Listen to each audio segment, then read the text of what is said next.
Hey y'all, I bet you're wondering where I've been. Well, without going into any further detail, it's been a crazy year. Well listen, I've got a bit of a confession to make. I bet we've driven past this campground no less than 2,000 times and never once did consider it was not a private campground. In fact, it is part of the Nantahala National Forest. So y'all follow me, I'll show you around.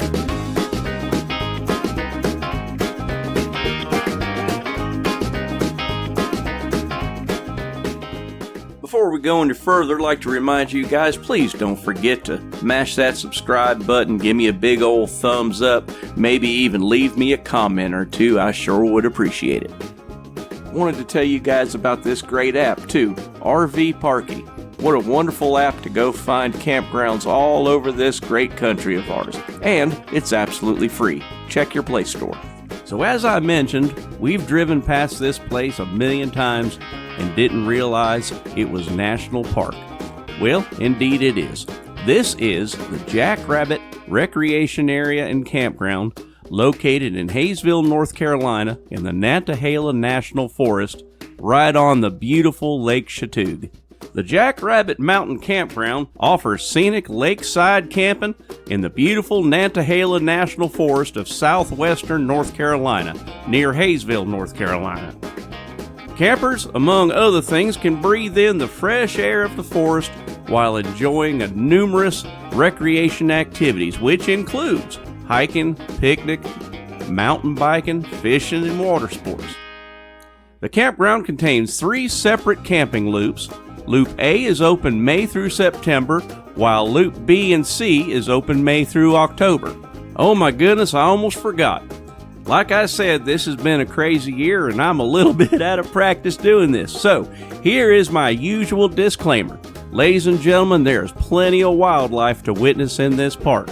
So in amongst all the stuff you could see here, like deer, squirrels, chipmunks, possum, raccoons, that also includes bears. Just because you want a selfie with a cute animal doesn't mean it's safe. They are dangerous animals and should be treated as such. Also, don't bring in firewood. Buy your firewood as close to the park or in the park as possible. This helps cut down the spread of the emerald ash borer beetle. And pets are allowed as long as you follow the simple rules of keep your pet on a lead no longer than 6 foot. Do not leave them in your camper or tent. And for the love of all things holy, people, please clean up after your pet. Now let's get back to this here campground. This campground is located on a peninsula of Lake Chatuge, a dammed lake on the Hiwassee River.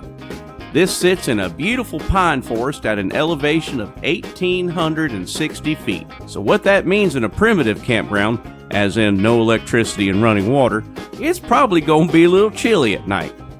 Before I go any further in this here campground review, I'd like to mention the facility rates. Also, don't forget, if you have a Golden Age Pass or a National Handicap Access Pass, you get your sites for half price. With one exception, the double sites are not included in that. However, the double site is $40. Pretty nice. But the standard non-electric site for tents or RVs is only $20 a night. And if you're able to use one of those passes, it's $10 a night. What a bargain. And that price covers the entire season. So let's move on to what's available to do at this park. Lake Chatuge has over 130 miles of shoreline and plenty of water for recreation. Popular water activities include boating, jet skiing, swimming, and fishing. Beach access, which they have this beautiful swimming hole, the beach access unfortunately is not included in the camping reservation fee and will require an additional on-site payment at the fee collection station. Visitors who wish to stay on dry land, however, can explore hiking, biking, and shoreline fishing. Jackrabbit Mountain Recreation Area boasts several hiking trails and a campground that has paved roads for easy afternoons of bicycling. Mountain bikers can get their wheels dusty and dirty, though, on approximately 14 miles of bike-friendly trails. Now a little bit about these here sites. Well, I guess you could imagine for a $20 fee, you're not going to get electricity and water at each site, and you're absolutely right. But that's okay, because I got to tell you, driving around this park, it seems like every dadgum 20 foot, there's a place to go get water. Now, if you're into solar like me and Mrs. Eatin Good in the Woods, you can set your panels out, keep your batteries nice and charged, but you can also use generators as long as you follow all the proper rules and don't burn them things at night. No one wants to hear that.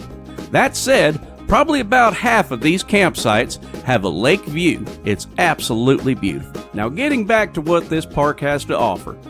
Activities include swimming, jet skiing, as I mentioned, lots of hiking trails as well as fishing. You got to make sure you got the proper license though. And of course, there's camping and boating, and you can go canoeing. This area hosts a bunch of birds if that's what you're into. And of course, you got mountain biking and non-motorized boating. You can sail.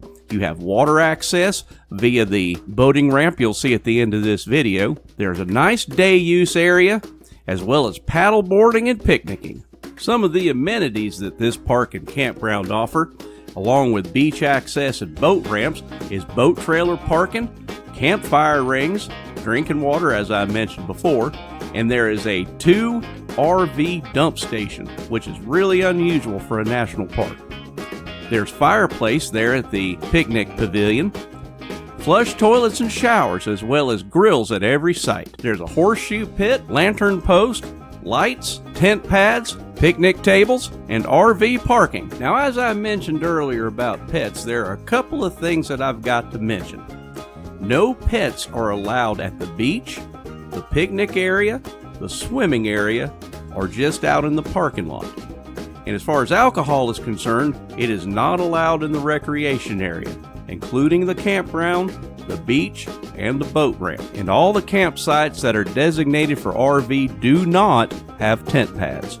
Now let's talk about some of the reservation rules. The maximum consecutive stay is 14 nights. You may stay up to 14 nights total in this campground within a rolling 30-day period. So there is a 2-day weekend minimum, which means you must have at least 2 nights booked for any visit that includes a Friday or Saturday night. Now for 3-day holiday weekends, you must have at least 3 nights to book a visit for any stay that includes a Friday or Saturday night of a holiday weekend.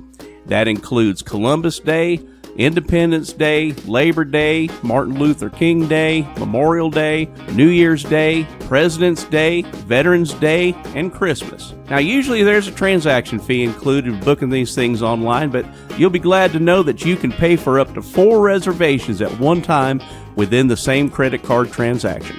And as typical with any national park, if you need to move your date or cancel it altogether, there's a $10 fee. So once again, my faithful viewers and subscribers, I'd like to apologize for not showing this campground to you earlier. But boy, howdy am I glad I have, because this one here's a stunner.